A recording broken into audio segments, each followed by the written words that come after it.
What is up, guys? Toss a coin here, and today I'm going to be showing you how to parry. Parrying is one of my favorite ways to play melee combat, but parrying in Enshrouded isn't nearly as clear as it is in Valheim, so I figured I'd show you a couple things about it. And without further ado, let's go find some guys to go beat up. Alright, so for my first example, I'm going to show off against some Fel. The Fel are probably the easiest mobs in the game to parry because they move slow, and their weapons also glow a light blue just before they attack. Now with these guys, it's actually better to try and parry earlier in the attack animation, because if you parry early, you just end up blocking like I did there.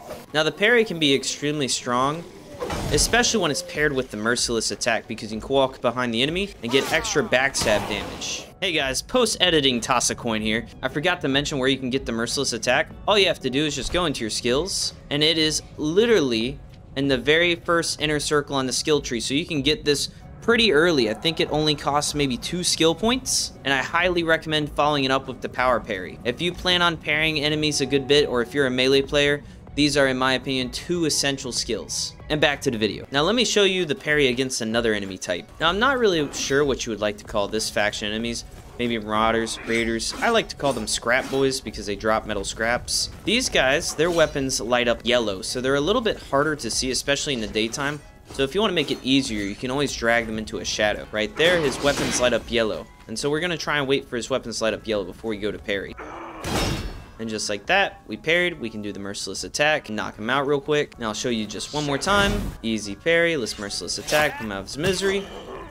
Now the Fel and the scrap boys are fairly easy to parry because they're kind of predictable in their weapons glow. However, with any of the beast creatures like the wolves or the boars, the timing is a whole lot different and not as predictable. In Valheim, the parry timing is always right before you get hit, which this doesn't seem to be the case in Enshrouded at all. With the humanoid creatures, it seems like you want to parry early, and with beast creatures, you want to parry late. I'll use this wolf as an example. I'll try and parry at the very last second because that's about when he's going to do his damage.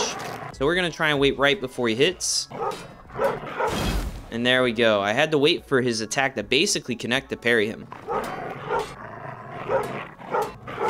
And so what this goes to show is that basically any of the beast creatures, you want to wait till the last second, but ultimately, depending on the enemy you fight, is going to depend on the parry timing versus some universal timing where you wait at the very end or you try to parry early. There is no guaranteed timing. It all differs enemy to enemy. It just seems that the humanoid enemies you want to parry early, and the beast creatures you want to parry late. Now, even though all the enemies I've parried up to this point have staggered right away, I'm going to show you that that is not always the case. So even if your enemy doesn't like to get staggered after a parry, you still got a very short window to attack them after.